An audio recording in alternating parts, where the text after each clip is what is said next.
Hello, everybody. This is gonna be a, let's say, a sensitive video, a comment of mine, what I believe, my opinion, etc., etc., etc., in regards to atomic heart. So yesterday or 2 days ago, um, I was, let's say, updated, reminded that, and let's go to the channel, that the developers of Atomic Heart were actually in favor of the war between Ukraine and I mean between Russia and Ukraine actually.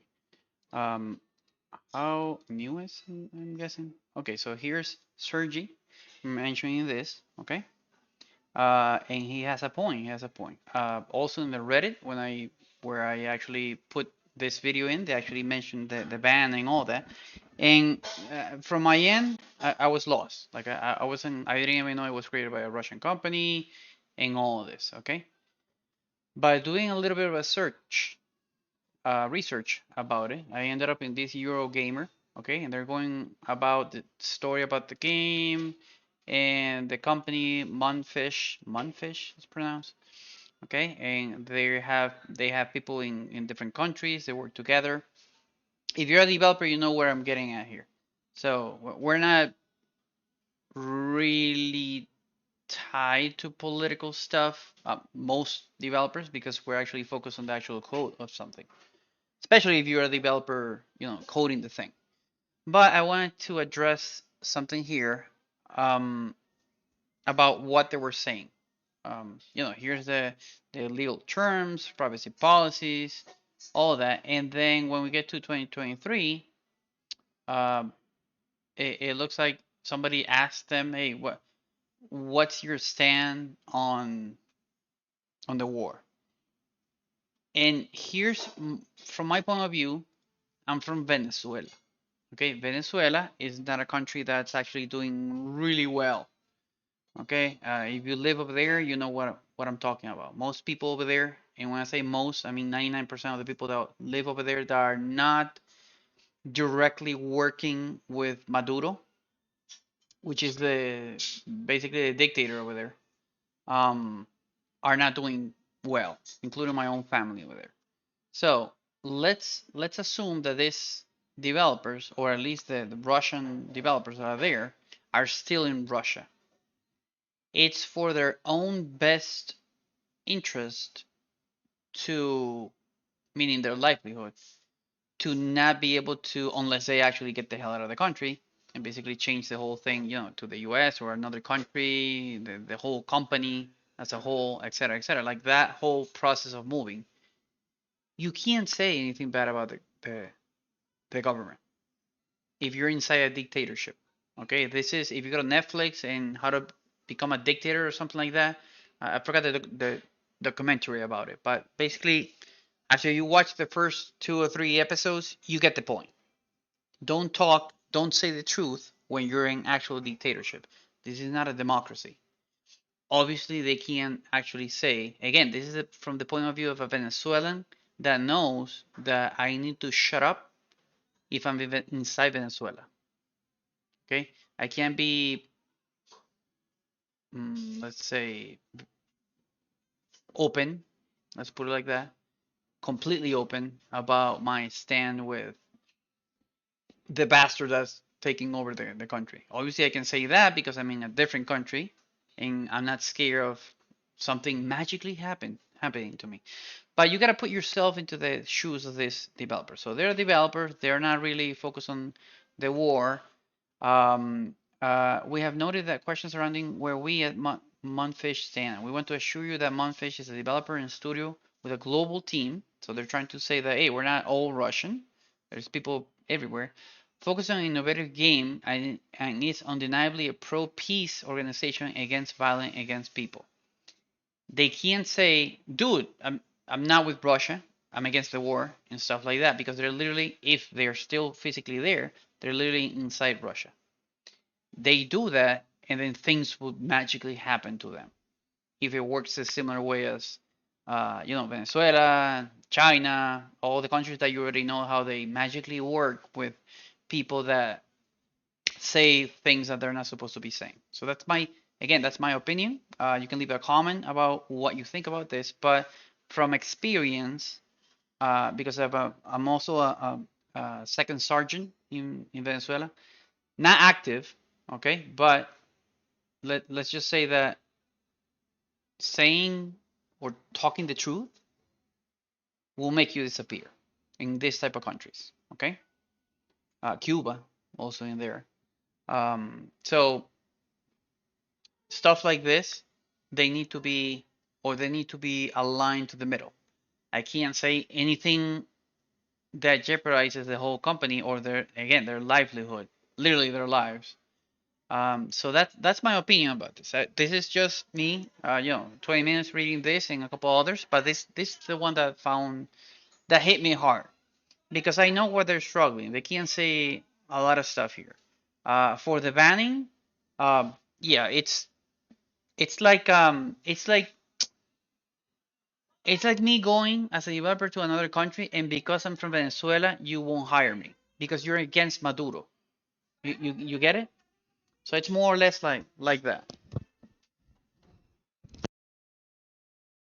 So it's the people, or basically you can't blame the whole group because of the actions of one person or one elite group of persons. So these are developers that are mostly, if you saw the games, that just means that they've been focused on this not for the past 2 years, not since the war started. They've been focused on this for a while now. Okay, so when the war happened, they're like, crap. Either we go bankrupt or you try to handle the situation the best you can. Again, for their lives, for their financial stability, etc., etc., etc. So, not saying the complete truth, or what I'm trying to get with this is something that it's basically gonna save them. We do not comment on politics or religion. Maybe that's because you know things that could happen over there. Um, and again, I mean, maybe there's a lot of people that because they don't see it from or they never lived in a situation where they can't really say everything or else something will happen to them. Remember that there are countries where if you're a woman and you dress in a specific way, you something could happen to you. If you say something about a specific symbol or person in a specific religion, something can happen to you. If you draw them, something can happen to you. If you say something against a government, something can happen to you. A religious group, something can happen to you, etc., etc., etc. Okay, not everybody lives in a completely free democratic country or a government that basically respects that. Okay, and has and has the human value or the basically the point of human um, rights as the first thing, the topmost first thing before any laws or for before anything else that comes into the the actual country per se. So great for those that live in those countries. I myself don't. I moved to a country that actually has that. But even where I'm actually living, I've had xenophobic cases. Um, I have I've had cases, okay, and not to kill me, but again, not everything is perfect. But in cases like this, it's super delicate on what you say. And I'm pretty sure that anybody searches for anybody in Russia that says something against the war that's still in Russia, some of them might have disappeared if they had any influence of making, for example, making people in Russia rethink about supporting the war, if they're actually supporting the war in the beginning. So it's just my take on this, my opinion. There's more that I can talk about this, but I already went through my whole.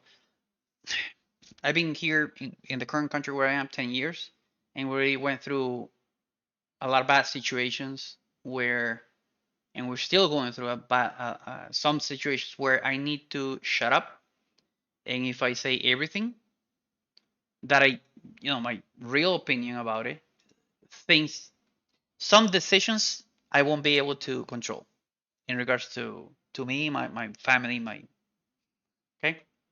So that's just something for you guys to analyze when you're analyzing if you're gonna be banning this game that's created again by developers from multiple countries. Okay, uh, yeah, Russia, obviously. Um, but yeah, something to think about. Okay, to be open-minded and to put yourself in the same shoes as this developers. Okay. That's it. That's it. So hope that this video finds you well. You give me your opinion about what I just said there, and also the analysis of from the point of view of the effort that developers actually need to put into um, the game and all that. Mudfish was recently forced to deny claims it was harvesting data for Russian authorities. There's, just check this out too, and you're gonna see some more or less mm, misinformation or not half truth is the word here. Because they're only taking certain parameters into account, not all of them. Okay. I'm pretty sure the moment will come where the people that are here actually go to another country, start the company over there, and now you're gonna hear the full truth because they won't be fearing their own lives. Okay. But at least in regards to the developer team, you can analyze this more, but at least with the developer team, that's what I'm talking about, and that's why they can't completely say everything that's there. So hope this helps. Big hugs to everybody, and think positive as always.